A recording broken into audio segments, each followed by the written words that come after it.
Hello, beautiful people. I hope that you are doing well. I am so excited to be with you because I want to talk to you about a really important hormone called oxytocin. Have you even heard of it? I hope that you have.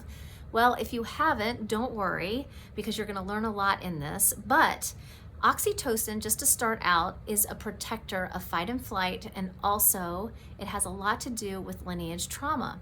And so if you please stick around, because at the very end, I'm going to share with you 10 things that can actually help to increase your oxytocin naturally. So let's get into this hormone a little bit. So oxytocin, as I said, was a hormone, and it also is made in a specific part of the brain or a gland called the hypothalamus. So you may have heard of the HPA axis before, or the hypothalamus pituitary adrenal axis. That's a mouthful, but basically it governs our endocrine system and also, to a great degree, our autonomic nervous system.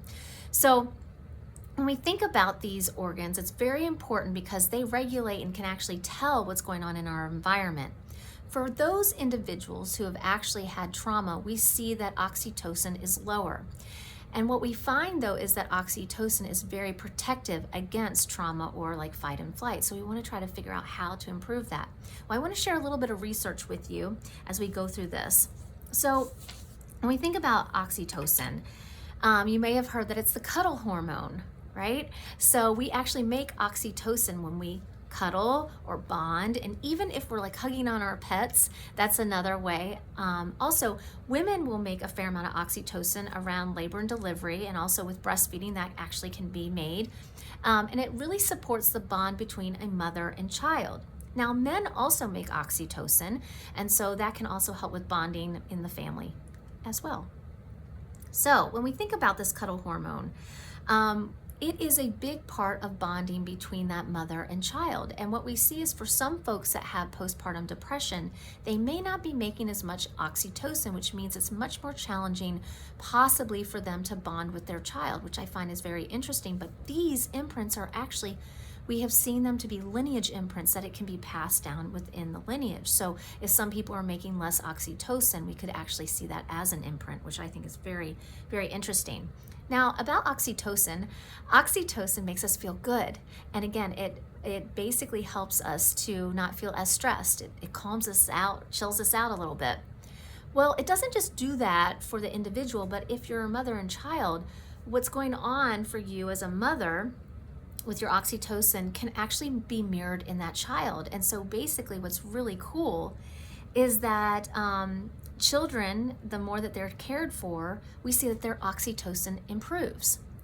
Now, what's interesting though is if we think about individuals that may not have a mother figure around, or they're not having as much of that, we do see that it can be carried into the rest of their life. However, you can be very, very intentional to do more cuddling, more gratitude, those kinds of things. But also there are ways that, again, we're going to talk about how we can improve that just a little bit. Now, the reason I care a lot about oxytocin is that there's some really interesting studies out there that oxytocin, if it's lower, we may have more social anxiety.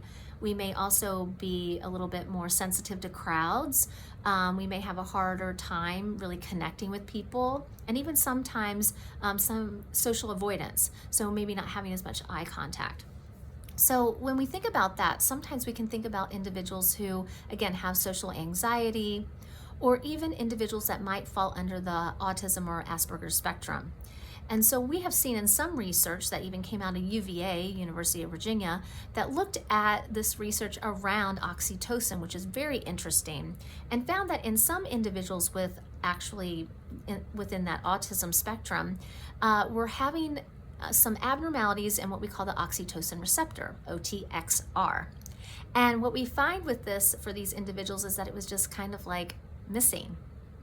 So that's not for everyone, but I just thought that that was something interesting to share, that some individuals within that spectrum may have a harder time with bonding, right? We've seen that, but it could be related to oxytocin. Now, another thing that I want to share with you about oxytocin is that, again, it is a soother and a healer of PTSD and trauma. So when we think about this just a little bit, we want to understand how we can be very intentional. Now, for those individuals who have had maybe trauma in their background, like adverse childhood events, they may have really bad memories.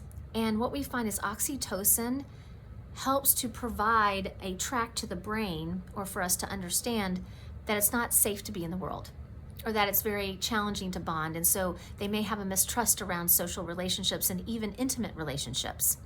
That's not ideal. Now, what we also find is, though, oxytocin also helps us remember beautiful relationships of intimacy and with other social relationships that we have, so that it actually promotes that bonding.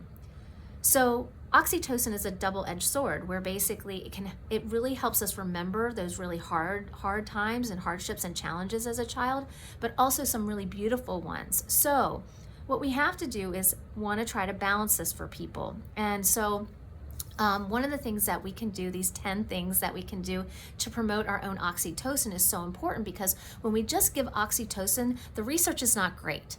And in fact, it actually can make people more violent, more upset, more aggravated, more anxious. We don't want that for individuals, and even having more aspects or challenges around social interaction. So the 10 things, right? You ready? Okay. So cuddling, that's no surprise. Actually, sexual intercourse, breastfeeding. I realize not everyone is doing that part, but there's a lot more other things. So even massage, that's pretty cool to think about, right? Singing, and also music helps. And vagus nerve tone exercises. So a lot of people have heard of the vagus nerve, but you can actually do certain types of exercises that can help to tone that vagus nerve. So that's number 7 for us. But also yoga is another thing that can also help people. And then another thing that we think about a lot is meditation. So meditation is such an important thing that we want to think about. I've seen so many people with meditation that it has changed their life dramatically when we talk about these chemicals that have caused trauma or have been in the cycle of causing trauma. So that is a huge one, and I love meditation. I've seen, again, miracles happen. And another one is gratitude. That's our last one. And people forget how much gratitude can just change things. So, many times I recommend people to just verbalize it, but sometimes to write it down. And if you're a person who doesn't have a large gratitude bone, it's okay. Some people have the gratitude bone of a T-Rex, the femur of a T-Rex, as I joke around. And then other people have the size of a salmon bone as a rib as their gratitude bone, but you can build this up. And so sometimes I have people take little pieces of paper and write what they're grateful for and put it in a jar, and by the end of the week they can reflect on that, and then by the end of the month, and then you can even do it in your workplace. So I find that it's really a wonderful exercise, and you can do it in the home. So if you feel like yourself as a parent or just as a family member or someone in the world and your friends that you might have a little Debbie Downer in you, it's okay. I want you to know that you can build this up and really help your oxytocin. So thanks so much for sticking around.